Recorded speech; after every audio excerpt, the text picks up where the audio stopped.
The Monstrous Feminine is a feminist film theory conceptualized by Barbara Creed in 1993. Historically in horror, women are portrayed as victims. Creed, however, challenges this idea, highlighting that horror films use women's bodies and sexuality as a source of monstrosity, reflecting patriarchal fears. She coined the term monstrous feminine as female monster is limiting and implies the opposite of male monster, which it is not. Creed identified 7 archetypes of the monstrous feminine, which will be applied to modern horror films. The archaic mother is an ancient abject figure linked to the maternal body and is the origin of all life, and is often signalled through womb-like and vaginal imagery. Julia Kristeva's theory of abjection explains our physical reaction to the grotesque, things such as bodily fluids, childbirth, decay, and ultimately the corpse. Abjection is the separation of the self and the other. We create our identities by expelling what we are not. In Suspiria, Susie ultimately becomes the archaic mother. Groomed by a coven to serve as a new vessel for corrupt leader Helena Marcos, Susie instead reveals herself as Mater Suspiriorum. I am she. One of the primordial witches where all other witches come from, establishing her as the true archaic mother. In a final scene, she opens her chest to reveal a black beating heart, resembling vaginal imagery, symbolizing creation and destruction. In doing so, Susie liberates herself, reclaiming agency over her body and dominance over the coven.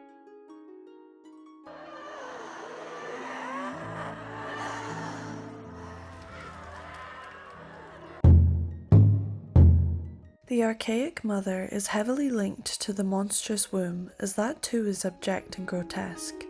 It relates to childbirth, which is an animalistic and primal act that lies outside of the clean patriarchal symbolic order. The monstrous womb exposes fears surrounding the female body's ability to reproduce life. The womb is depicted as a threatening place where object becomes subject. In Titan, after supernaturally being impregnated by a car, Alexia's body becomes a sight of horror. Her pregnancy is monstrous. She leaks oil as metal grows within her. To no avail, she performs a self-abortion using a hairpin. Her abject body blurs the boundaries between human and non-human, creating a new, non-conventional form of humanity. During a violent and painful labour, Alexia dies. Her birth is successful and the baby is born a human-machine hybrid. The use of body horror demonstrates the pain that the female body can endure.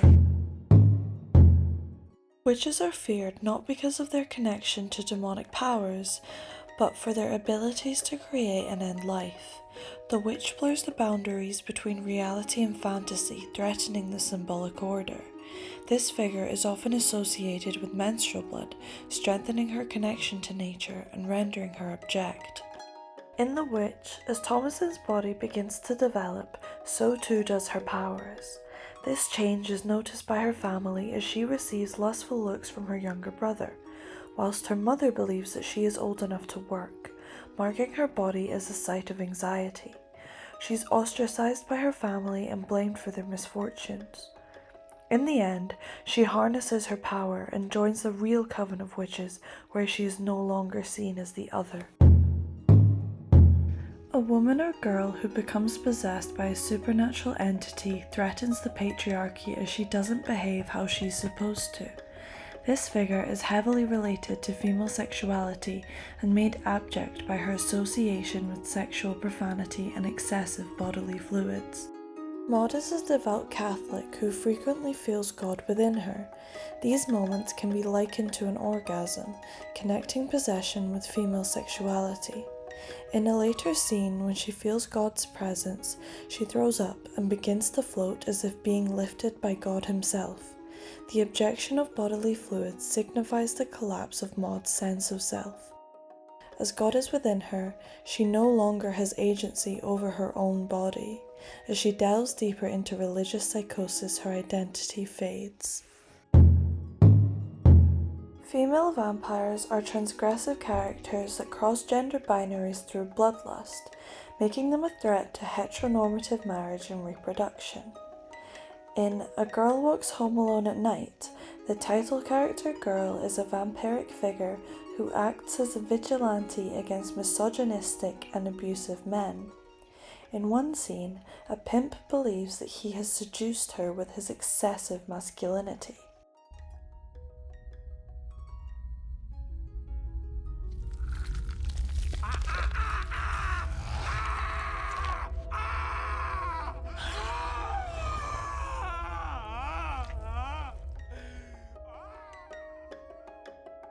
Girl subverts his expectations and flips the power dynamic, rendering him vulnerable.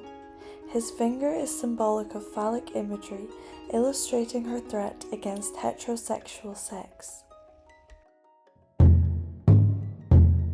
The femme castratrice deconstructs Freud's notion of the castration complex, that women are terrifying due to their lack of phallus, implying inferiority and incompleteness.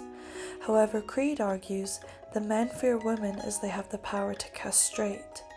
This figure is closely tied to rape revenge narratives in which the avenging woman destroys or devours perpetrators. It draws upon the myth of vagina dentata, or toothed vagina, which demonstrates male anxieties surrounding female sexuality. In Revenge, this is embodied by Jen, who is raped and left for dead after a romantic getaway turns into a violent hunting trip. Surviving against all odds, she undergoes a transformation from objectified victim to feared aggressor. As she enacts her revenge on her attackers, she becomes the femme castratrice, reclaiming her power and agency and turning male violence back onto itself. The mother figure is portrayed as a threat to male power. It's rooted in the male fear of castration, symbolizing the loss of control. This maternal figure is overbearing, dominating, emasculating, and frequently enforced by sharp castrating objects. In Black Swan, this dynamic is reflected through Nina's relationship with her mother, Erica.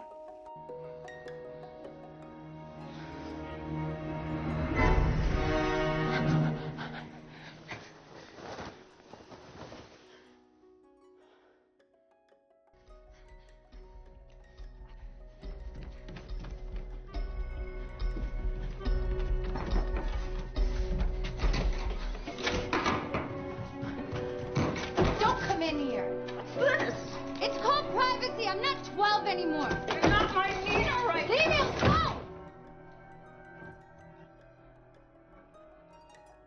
Erica is controlling and emotionally suffocating, projecting her own failed ambitions on Nina's ballet career.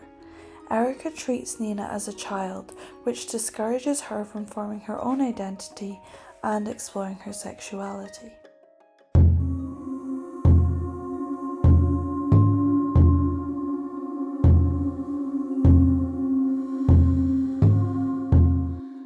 The Monstrous-Feminine is a potent symbol for women's empowerment within horror. These films challenge societal constructions of femininity and womanhood to explore deeper cultural and patriarchal fears surrounding women's bodies and sexuality. Horror films use the female reproductive system and sexuality as a site of horror, something to be feared. The Monstrous-Feminine reclaims these historically misogynistic narratives of women as victims, not just as a source of terror, but as a source of agency and autonomy.